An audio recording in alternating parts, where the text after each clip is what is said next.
This reminded me, it's like unraveling a giant cable knit sweater that someone just keeps knitting. Hand knitting. Hand knitting. Hand knitting.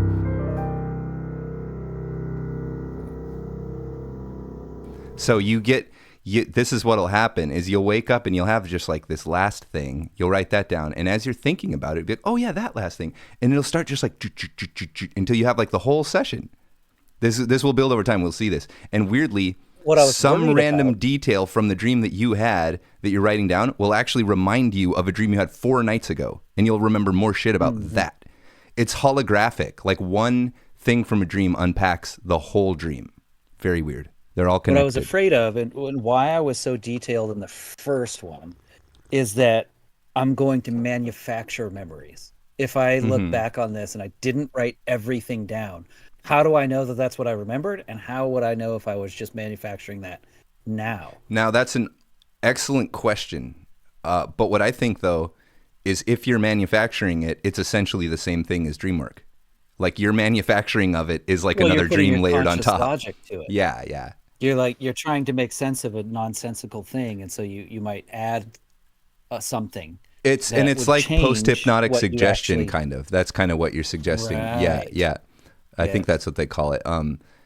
I don't know the answer to that because I don't have anyone like checking this stuff. Maybe some of that stuff is I'm kind of concocting it. Definitely a lot of it's real, but I could definitely see the argument like sometimes you'll insert a detail that actually wasn't there, and then you'll like really think about it. It's like, nah, like that wasn't there. Like I made that up. But the connection's probably real. It's the way this thing operates, it seems, is by connection. Like a thing suggests a thing suggests a thing. And like a thing at the root will suggest all of it. It's like you kill the head vampire and all the vampires die. Kill the head, the body. You kill the correct dark nut and all the dark nuts just disappear. And they turn into coins and bombs and baps and maps. Should we do me now? So yeah, here. This is definitely... Do me next. Dude, this is Orgasmo. Oh, Orgasmo, yeah. Oh, what a great movie. We should do Integral Orgasmo. Okay. So this is definitely an ambush me. I have no idea what's going to happen, but I opened up my dream journal. I did not succeed this week. I had one moment of recall and I didn't write it down. I was bad. I was a bad guy. I didn't fail to. Love you. Did you date this thing? How old is this thing? It says May 4th, and if I go back a few days, I'll probably learn the year. I think this was 1 or 2 years ago. So hang on, May, June. Okay, so this was like months ago. And sure. Interestingly about this work, like I had a complicated journal entry months ago. I don't remember that because I'm not practicing Dreamwork now. I don't remember any of it. And as I practice Dreamwork, all these old dreams I'll remember them again. It's so weird. It's all connected. Like you'll remember dreams from when you were 12 years old. If you wrote it down. Well, no. No, I mean like literally even if you don't. Yeah. Like you'll be doing new dream work and you'll be like, oh, when I was 6, I had this dream about this horrible devil thing. Like weird. I had a reoccurring dream that I haven't had in at least 20 years and I can still remember it. That's another thing. Didn't make a ton of sense. In big letters, lucid, also recurring. Recurring is very important. It's the longer time period, the more important it is. Absolutely. Very important. So little things to do in your journal, right? So here in big bold letters, I wrote seemed really important. So this just means it's a normal dream. I may go lucid in this dream. I think I go lucid in this dream, but more important was just the symbol seemed significant. And trust yourself. You know whether this is a significant or not dream. In my dream, I was hanging out with my partner at the time, and a male friend of hers who was not like threatening in real life, but he was like interested in her in the dream. They got really excited about something, and he like sort of in celebration came up and kissed her on the mouth. And so what is sort of kissed on the mouth? Just like, yay, just like a quick, like it wasn't like a passionate, steamy, but it was enough where I'm like, okay, those guys just kissed. That's my girlfriend, Oh. And so it was sort of a trick. Don't think she meant to, or that. So again, language skills suck in the morning. It was a trick. No, it was just sort of the thing they didn't think about. They weren't really aware of it. But she downplayed it. This guy coincidentally looks like the 1970s Batman in real life. I got in his face and I was calling it out, like, what are you doing? You're kissing. That's my girlfriend. You're kissing her. Whatever. He You're kissing remained. my best gal. Yeah. What the fuck? So he remained calm, and cool. I grabbed him, grabbed him by the collar. Oh, damn. And he vanished, leaving only his clothes. He pulled a fucking Obi-Wan Kenobi on me. If you strike me down, I shall become more powerful. And of course, that's what the image is. Obviously, that I just made that association. I lifted that from Star Wars, obviously. It's not from somewhere else. Well, it is May the 4th. Yeah. You devil. There's the dad joke. This happened on May 4th. There it is. Yeah. I am a fucking dad joke genius. I'm telling you. Yeah. And what's crazy is the dad is so unconscious. I never would have found that joke. I needed your help to find that the clothes falling was a reference to Obi-Wan. And we had actually filmed a Star Wars parody at one point where we did that trick. So it's very in my mind as a thing. And it's very much a reference to Star Wars. And then that was brought into the dream on May 4th, which I would not have known. So that's very creepy. That's very cool. I think it's some pretty far-reaching loose association, but okay. You'll find these over and over again. It's what Jung called synchronicity.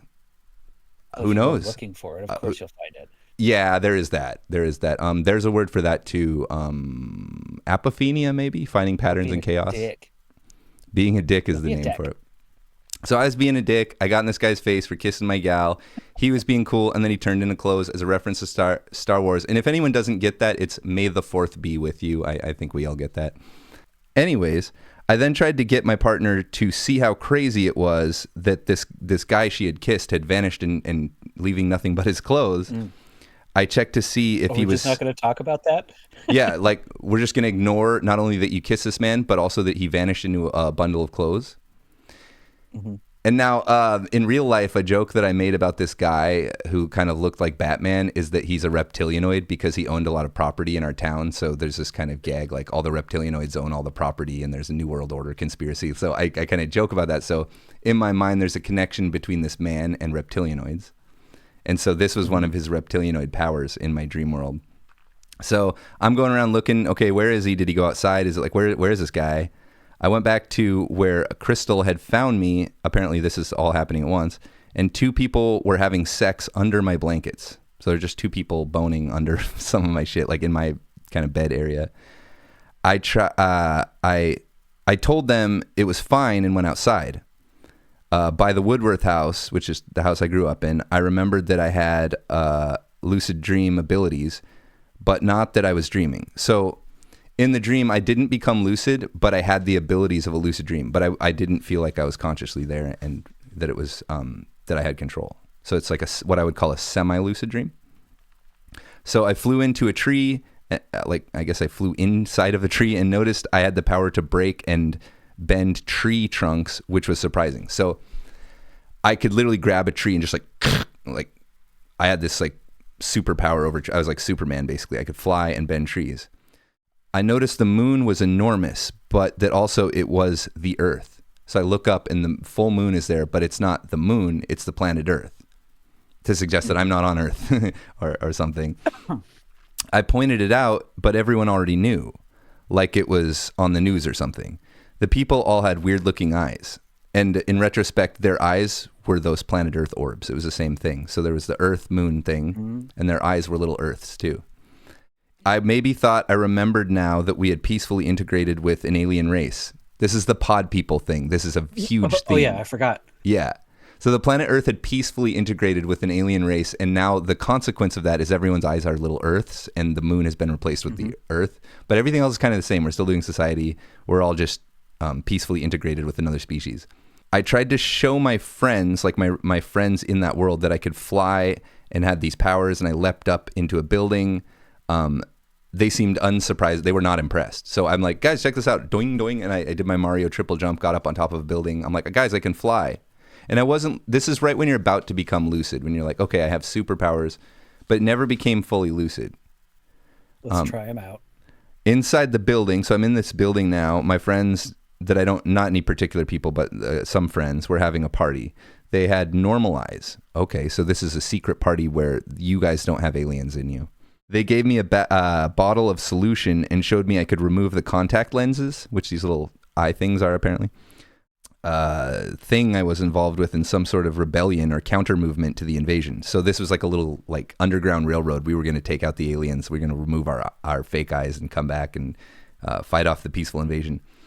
I felt a tickle in my throat. By breaking trees. Just because I had the power. I think what that's saying is I had the power to do anything, I think. And nobody, right. There was a lot of apathy for me and my powers. I was Neo and nobody cared. I felt a tickle in my throat and coughed in real life, waking up at exactly 4:30 a.m. For my shift at Subway, with exactly as much time as I needed to write this all down. Dreams where the planet Earth are being invaded are very important to me for some reason. Yeah, it's a theme, and these are always these big dreams. One of the I had a nightmare that was so bad that it put me into a panic attack for a whole week. I think I talked about this in the meditation-induced psychosis video, but I had a dream about a pod people invasion where Tom Cruise sold us out to an alien species after trying to fight with us. He sold us out to them, and he was given a good place in the society, but I was basically tortured for eternity by these aliens for not selling out to them. And they like had my face all stringed up with like lace stitches, and they would command me to swear that there is no God, and no matter what I said, they would rip back on this leash and it would pull all the skin off my face like over and over again. And so I was in a panic attack for about a week, and what pulled me out of it was meditation. I did not want to meditate at all. I was terrified to meditate, but once I meditated, those feelings went away within hours. I don't understand any of this. Stop thinking. So I made a note at the end, and I say note in capital letters. I discussed lucid dreaming at length with Spencer the night before. Just the fact that I talked about lucid dreaming with Spencer caused this semi-lucid event to occur in a time when I normally wasn't having intense or vivid or lucid dreams. Also, I was laying in bed on the edge of sleep. I found this interesting practice where I would start manifesting dream content and then become aware of it, and it would vanish, then I'd start manifesting again. So kind of like shadow casting. And this is not a thing that I remember now. This is the important thing about state work to realize. At the time, that's a very familiar thing, and now that I'm reading it, I'm like, oh yeah, that thing. But as I'm falling asleep, as I'm in that hypnagogic state, I can do this practice where I start dreaming and then I pull it back, and I start dreaming and pull it back. And it's just like as a way of getting used to coming in and out of a lucid dream. And that was a thing I got really good at way earlier, but for some reason I was able to do it that night. So one of the things we're going to find is in the real world, this counts for something, visualization, affirmation, but in the dream world, it's essential. The things you say throughout the day affect your ability to do dream work. So if at the end of the night, before you go to bed, you go, I will remember my dreams, I will have lucid dreams, it's way more likely to happen. Your brain is listening to you. And if throughout the day you say it, it'll be even better. The most vivid dream I had was the first I recorded, because I was like, okay, first thing tomorrow morning, I'm going to write down everything. I thought that into being, knowing that I need to remember everything because I'm going to write it down tomorrow. So in Dreamwork, more than anywhere else, fake it till you make it is the approach. I can lucid dream. Mm-hmm. I will lucid dream. It's happening tonight. I don't have to wait for anything. For some reason, this is very effective. It's responding to your will. And because at the time I did have a meditation practice, it really changed the way that the dream work was happening and the way that it like came out in this relationship. And so as I had that intense cognitive dissonance in this relationship in my dream, where my girlfriend was getting physical with a reptillianoid alien who then sold out our species, and I had to do a counter movement. Well, that kind of echoes throughout eternity in interesting ways. But in the actual context of the dream, it's significant as a symbol of my need to communicate something. And so when I woke up, I started to feel like a crazy person. I started to have a panic attack, and I felt this like sizzling, like an actual like, oh my God, I'm freaking out. And I tried to do things to calm myself, like resting or watching a relaxing TV show, but it was still sizzling.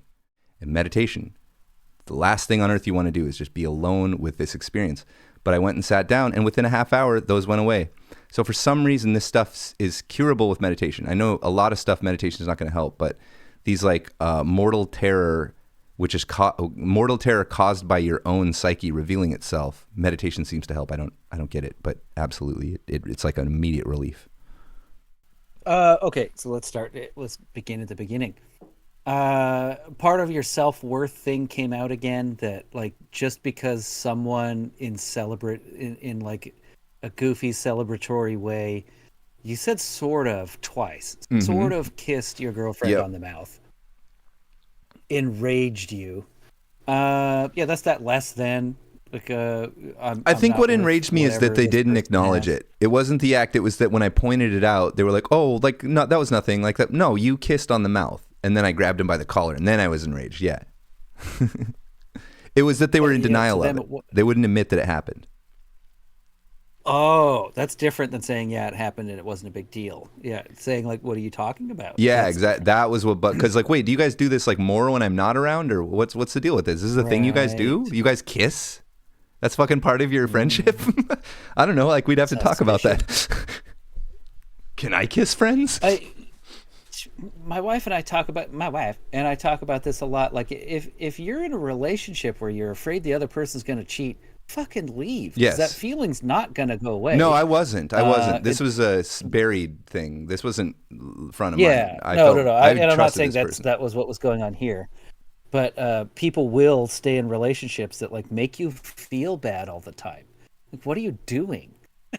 More often than not, dude. You've chosen this, and it's okay to not have that. Anyway, people can't understand. It's totally fine to not be with anyone. It's absolutely fine. Yeah, it's okay. Like in the 50s, 40s, 30s, 20s, whatever, where like divorce was a taboo. Like, okay, we're not that isn't anymore. So circling back to the alien invasion, I feel like that's Teal coming through, and you're seeing all these other memes battling for stability and conquest and meme solidity, that you're like, what? We can peacefully co-inhabit. And it wasn't until you were in the coalition thing with your friends, a very green like, meme counterculture movement. Yeah, you can take those contact lenses off.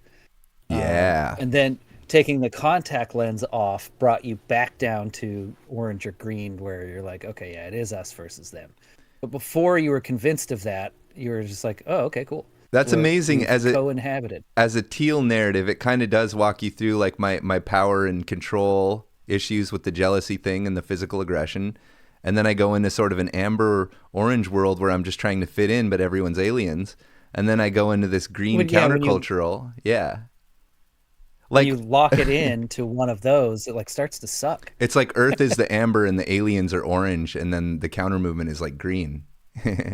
And then I have these power god abilities. Like, I have all these things, but I'm just like, okay, what am I actually wanting? The aliens aren't bad guys. Neither is Earth. Neither is the counter movement. None of these are bad guys. Nothing was sucking until you started to be convinced that it sucked. Yeah.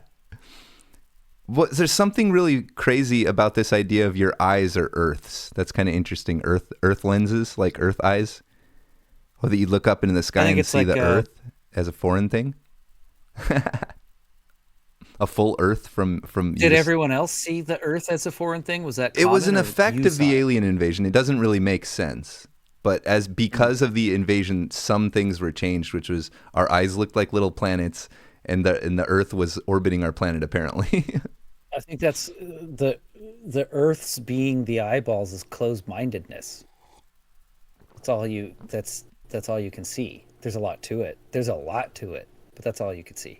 This is my simple, stupid thought. Oh, absolutely. The contact lenses are the red pill, blue pill dichotomy. I think the contact lenses are whether you're in the program or you're being individualistic. I think everyone is seeing things through that Earth lens, and you are seeing the Earth as a different thing. And so this is an amazing new thing we can bring to dream interpretation, is like literally stages, like integral dream interpretation. It's like, okay, what does this mean at red meme? What does this mean? Like, we're going to analyze these dreams. We're going to see a lot of teal. And it's funny, like you literally see the dream as a developmental stage progression.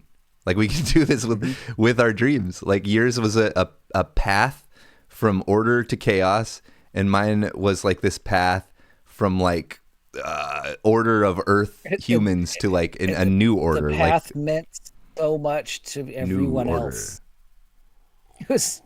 It didn't mean much to me. I recognized it as a thing. Of being able to enter trees, break trees, fly, that sort of thing. Magenta red. Really convenient for you to gain the power back after having no power in the... I didn't even get that. It's taking power back. After being slighted by a lover. Oh God, you're giving me goosebumps right now. Like I'm not even kidding, because this is so fucking true. Dreams are amazing. Amazing. So, okay, you did a dream, I did a dream. We tried to bring in some integral dream interpretation, and then we've also cracked open the can on Dreamwork, and this was an episode on dream journaling. And as a quick summary, sounds pretty good, huh? So, along this path, if I'm a listener who has started dream journaling, because we will do another episode on this, but I don't know if it'll be contiguous. We'll space it out. We got to take some time to actually do this. Okay, I've dream journaled for a while. What's next? What's my next thing to do? What's my next step in the lucid dreaming or attaining lucid dream path? If you consistently every day are writing down something more than a few sentences, you're getting some themes, then you're ready to start lucid dreaming. You can do it earlier, but I think that's about when you should start trying to lucid dream. And it's the same thing where It's a big jump. It's surprisingly not as big as one imagines. I know that. Yeah. But we're setting if you've never out had sort one, of like it seems like a big jump. Narrative. Yeah. Because a lot of people don't even, maybe they've had it, but they don't remember. But most people don't remember having a lucid dream, I would say. Maybe two-thirds, So if I've been dream journaling, and that's going well for me, I'm remembering a lot more. Would you recommend the next thing is to elicit a lucid dream by thinking about lucid dreaming next? That's the next thing? And so we'll get it. There's a host of techniques and kind of theory to how this works. The key work is, I think, Stephen LaBerge's, I think it's just called like how to, like lucid dreaming or something, but LaBerge. And everyone kind of starts there because he really does a good job of kind of just covering all the basic facts, that seem to work for everyone, and techniques and stuff. But yeah, it comes down to setting the conscious intention and a lot of techniques that you do throughout the day to set a routine of testing reality to see whether you're dreaming, because you'll keep doing that in the dreams. And then one of these times you'll be testing, am I dreaming? And you'll find out, yes, I am. You have to think of something that you'll have in the dream, which is often like a clock, or some people might count their fingers. Like it's hard to count your fingers because hands are hard to draw. 5 is like a weird number. So if you start counting your fingers, you go, 1. One I heard on this lucid dreaming channel, which was amazing. This guy's really good. I wish I remembered the name. It was just something like his technique is you plug your nose and breathe. Can't do it, but in a dream you're not actually breathing. You think that's air you're breathing, but so you'll be able to. You won't have any trouble. So throughout the day you sit there like an asshole and deep breath underwater. So that's one of the one that I learned. This was when that movie Waking Life was on, and they actually kind of visually depict it. If you have a digital alarm clock, which is why one of the oldest objects I physically own is an alarm clock with a red digital readout. You won't be able, like the little characters made out of like those little lines. There's like 8 little lines. You won't be able to make sense of them. They'll be like scrambled. So you'll try to read the time. You'll be like, what time is it? What time is it? And it's like, I don't get it. There's 7 little lines. So little techniques like that to reality test, you'll continue doing them in the dream. And the funny thing is at first, you'll be like, am I dreaming in real life? And you'll be like, nope. And then in the dream, you'll do the same thing. Am I dreaming? Nah, this all looks fine. So you have to outsmart yourself. You can't be lazy in real life. You have to be like, no, seriously, like, okay, that I pinched myself. I did feel that. I cannot breathe with my nose plugged. But so we'll get into lucid dream techniques. That's like a whole jam. And I feel remiss that I'm not currently lucid dreaming while I'm beginning to talk. So this will be a spaced out thing, but we're going to go all out with Dreamwork and hopefully have some guests who are like more proficient, or that somebody in our group will be getting more into Dreamwork by the time we're like starting to talk about the more advanced topics. I believe it. I don't think it's that hard to do for people kind of where we're at. It just takes a little time and a little effort and conscious intention. But we'll see. We'll call me out. Like, subscribe, commenting shapes the series. We're not just talking. Too much. Yeah. Yeah, you're shaping the outcome of what things can be. So your comments are invaluable. Guess about time to hit that old trail. I'll say. This has been Unthink Me with Adam and James talking about dreams. We'll see what happens next week. Okay, love you. Bye. Bye. Great. What a great episode. Like, that's going to take so little work to fucking